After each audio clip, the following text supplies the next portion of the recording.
With the Turkish Airlines flights to direct flights from Istanbul to Port Louis, there is a great opportunity in tourism.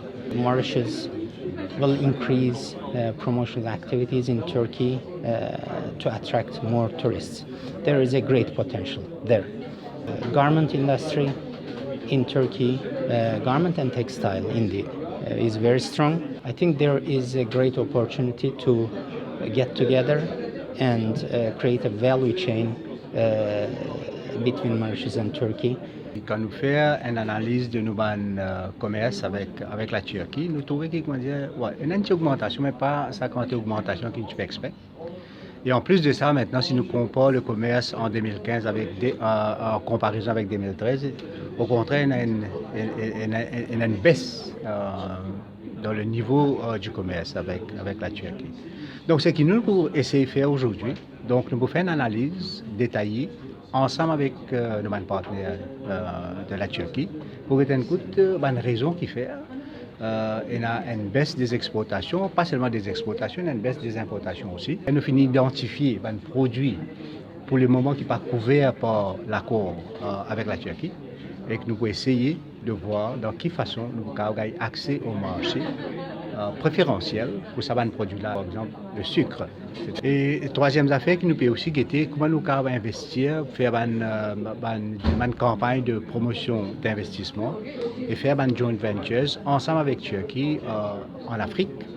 Il pas histoire là, nous peut être commerce, mais plus nous peut discuter, plus nous trouvons les autres axes de collaboration et de coopération.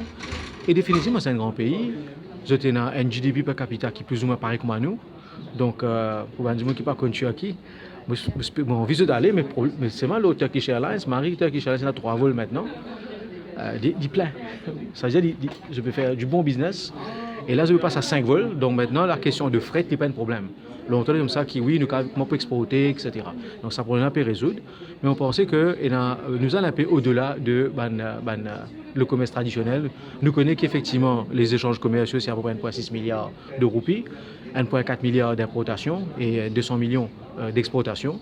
Mais il visait un peu plus au terme de produits, mais c'est un peu ça la raison qui fait nous peut discuter aujourd'hui. Turquie, il y a de marché comme un niveau de prix bien élevé, même plus élevé que le marché européen, qui est le marché principal jusqu'à présent.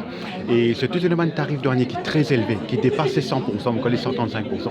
Alors pour nous, surtout avec la libéralisation de marché qui est en Europe, dans les autres marchés, évidemment, nous avons un mode de market expansion, nous avons une nouvelle opportunité, surtout pour une disque à valeur ajoutée. Par exemple, les sucres spéciaux qui est déjà présents dans plus de 50 pays.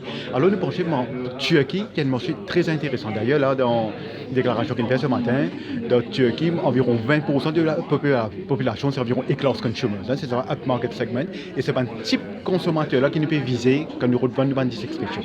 Alors définitivement, nous trouvons un gros potentiel pour les sucres spéciaux. Et c'est ça qui est de la demande pour gagner un accès préférentiel pour le sucre au Turquie.